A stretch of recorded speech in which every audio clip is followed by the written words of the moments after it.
Welcome back to another reading and correcting with me, Kindar, the Tiger Writes, and I, the Tiger Supervisor.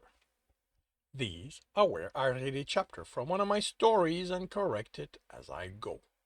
If you want to listen to these live, it's every Tuesday morning, 8 a.m. Eastern Time on Twitch. And if you are looking to support me, that is on my Patreon. Today we are doing chapter 22 of An Errant Dawn. I shoulder one of the double door open, and the people standing a few feet away startle, turning and staring at me and Humbert, whose weight I support. The soldier is conscious, but the boost has worn out and worn off. And putting a foot in front of himself is about all he can do. The 8 are armed, but they don't raise their weapons. They look more confused than worried. How? A man among them asks. What are we supposed to do now? A woman asks. I consider the soul stone in my pocket and evaluate the situation. 3 of them have injectors. I need to incapacitate them before they activate the injector. Before they activate them. I can take care of the other after, and you know how this works, a woman tells the others, stepping forward. There is dismay in her voice, but no threat. I take it, risk it. I take it that was risk it. No one's gotten past him. Sorry, that was risk it. No one's gotten past him, says the first who spoke. She shrugs. There's a first time for everything. The man looks up at the side of the tower. Oh, he's going to be pissed. I pity whoever's thrown at him next. I'm going home after my shift is over. My shift's over and staying there, says another man. I'm not taking a chance. I'm not taking a chance of. I'm not taking the chance. The chance of running into him on the street. They don't realize I've killed this Risket. Humans can't kill demons, not without a lot of help. Cunning is the way these people expect anyone to make it out of their maze. How will they react when one of them finds the body, what we did to them? Hopefully, I'm not the one duty next time he's fed. She takes out a radio. I need a lift at the tower for a couple heading to one of the newbie houses. Heading to the newbie house. She smiles at us, tries to make it reassuring. Sit tight. It'll be a few minutes. It'll be a few minutes. Usually we keep a car at the ready, but she looks at the tower. It's Risket, so we didn't bother. When she smiles again, it's Broad. You two are going to be one hell of an addition to the family. Couldn't be happier. Humber crumbles. A man approaches and takes Humbert's other side. You guys you look like you actually fought Risket. Indicates my right arm, which I've wrapped around which I've wrapped what's left of the trench coat to hide my black skin. Then the cuts on Humbert. Where my shirt is cut and ripped, I'm covered with blood, making the black there harder to differentiate from my brown skin. These are not the people who dropped us off, and Humbert's military clothing is dark with blood.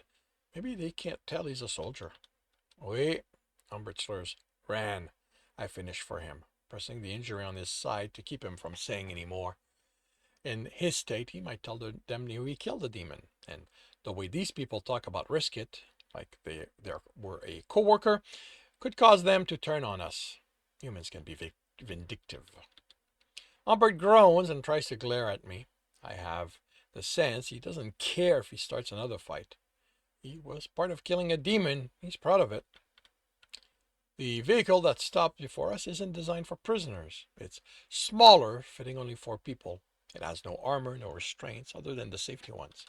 It's a coffin, Humbert warns as me and the other man carry him to it.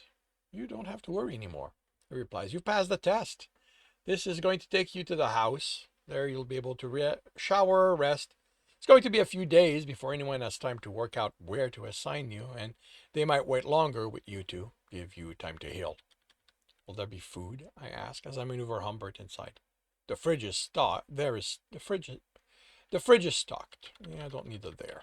The fridge is stocked, the man answers. Humbert resists, but he's too weak. You can relax. You're safe now. Humbert glares at the man. When is your boss going to be told we pass? Our safety ends once Mr. Graves finds out. It feels like us going into the maze wasn't on his order. It feels like us going into the maze now wasn't on his order. He might not have considered telling anyone guarding us I was off limit for feeding, but I was heading there eventually. Maybe I would have been up against Risk It alone, or he would have offered me to an older demon. Maybe he rules us all. The man laughs and pulls out of the vehicle and more. The man laughs. He pulls out of the vehicle and motions for me to sit next to Humbert. It's good to have ambition, but you're going to have to be patient. The boss doesn't pay attention to this. It'll be a few years until he even knows you exist, if you do a good enough job to get yourself noticed. He steps around and sits in the passenger seat. I sit in and the driver starts us moving. We've made quite a mess in there. How long does cleaning it take? If Mr. Grave won't be told we survive, the only remaining factor is Risket's body. The man turns in his seat. You're still alive, so the mess can't be that bad. Humbert chuckles, and I wonder if he was conscious when I extracted the soul stone.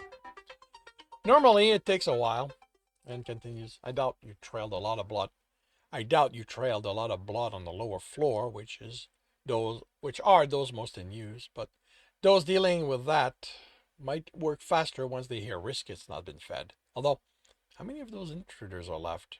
He asks the driver, who shrugs. They might not bother cleaning anything and just throw another soldier in there before Risket makes a ruckus.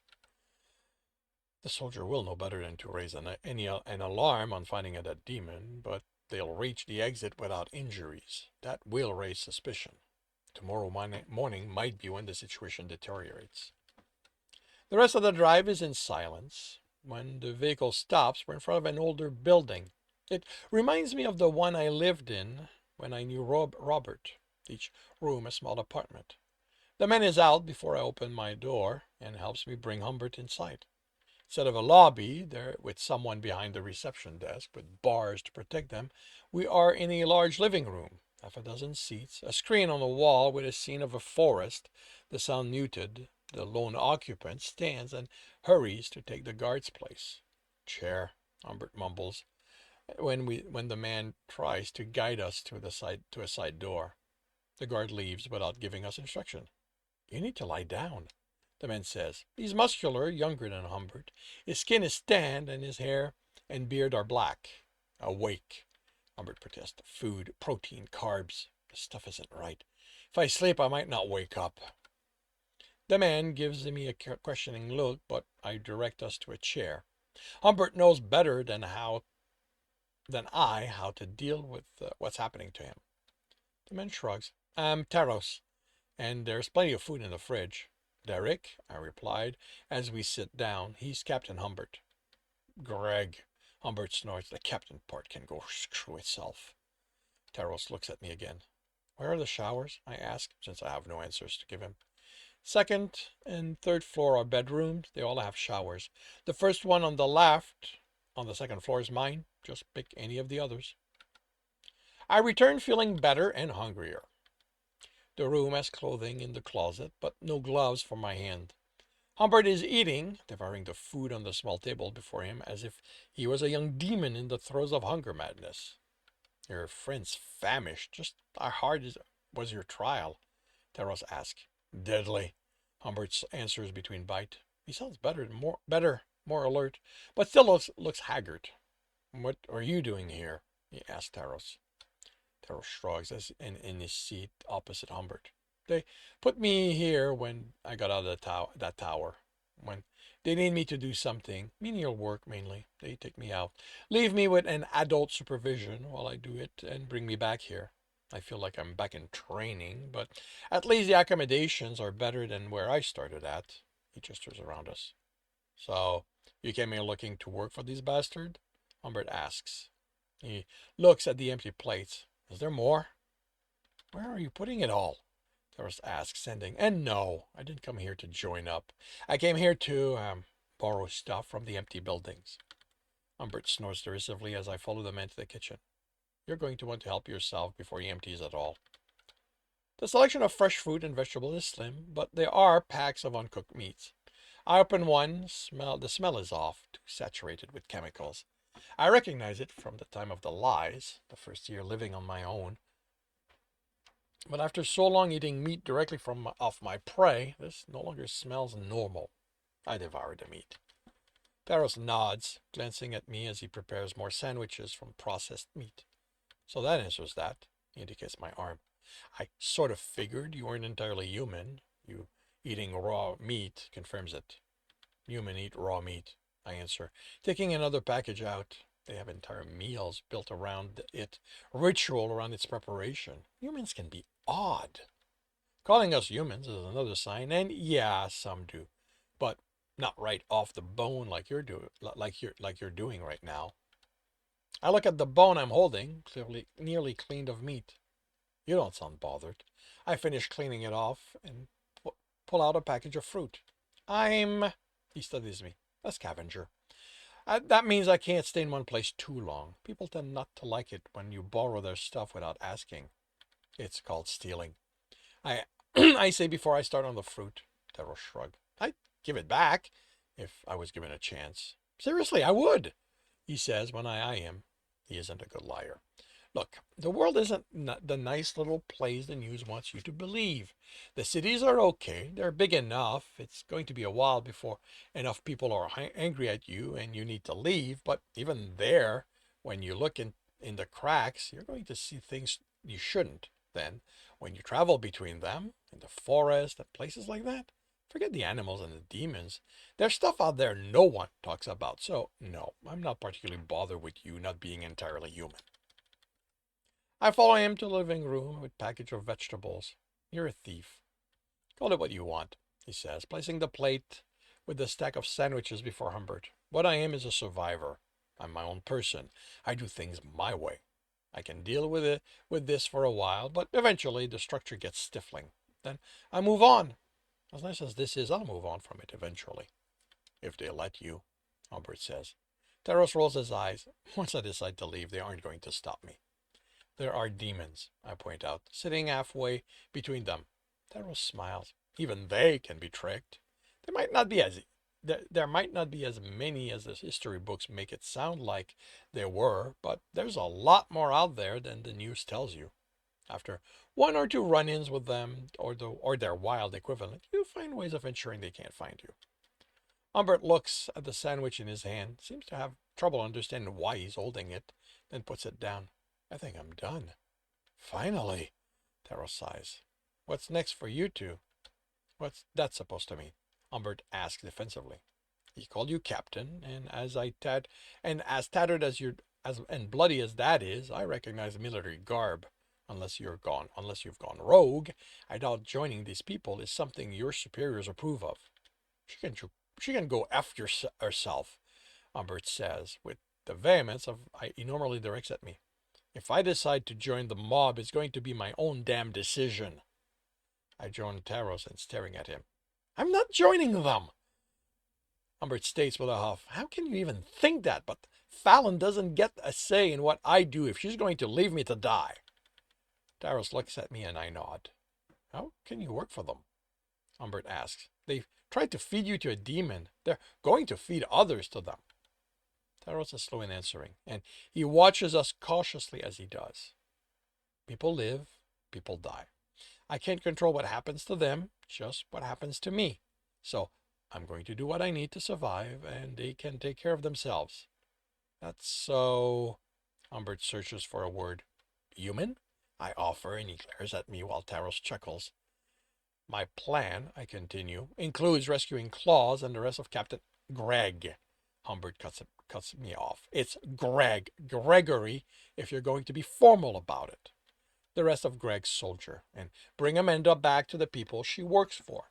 If you're willing to help, you're welcome to come with us. You're assuming a lot, Humbert says, thinking I'm on board with that plan. I shrug. You might be done with the colonel and the military, but you aren't someone who abandons the people under his command. I take a chance. His friends. I had no problem abandoning you to a bunch of demons. I'm not under your command, I answer, and I'm I'm not under your command, and certainly not your friend. I'm a pawn. Taros looks from me to Humbert. You two have something of a complicated history, I take it. He ran off from the military, Humbert says, who footed the bill to make him. Like you're thinking of doing? Taros asks, and Humbert glares at the man. But his mouth is only a tight line. Wanting out is nice and good, and I won't cause you a problem, even if I'm thinking of enjoying their hospitality a while longer. But there's a lot of people out there, humans, some of whom have that military stuff that makes them stronger and faster, hybrids and demons. They're going to try to stop you when you run. Not seeing this coming to a good end. The occasion will present itself, I answer, standing. I don't mention either that time is not on our side. That is one thing I have learned in the years being on my own. We may have to help make it happen, but something will happen. When it does, we will act. Until then, we need to rest. You should sleep, Greg. In a while, he replies. I don't want this crap. Blah. I don't want to give. I don't want to give this crap a chance to drag me in so deep I don't wake up. It's going to be a couple of hours before it's entirely out of my system. I nod. I'm going to sleep. I'll be sleeping for the rest of the day and the entire night. Please don't bother me. Humbert eyes me suspiciously. He knows how little sleep I need, but Taros is looking at me, not him. No problem. I'm not in the habit of bothering others. Feel their eyes on me as I go up the stairs. If Humbert seeks me out, I'll explain my plan to him, but all I trust Taros to do is alert the guard if he comes to my room and finds me not there. And that concludes chapter 22 of An Errant Dawn. If you are enjoying this, please leave a like. If you want to know when the next chapter will be up, subscribe and hit the bell. If you want to read this story, as well as the other two books in the trilogy, they are available on Kindle Unlimited. If you want a different way to support me, that is on my Patreon, where you can get access to basically everything else I've written. And if you want to listen to these live, it's every Tuesday morning, 8 a.m. Eastern Time on Twitch. Links are in the notes, and with that, I shall wish you a good day.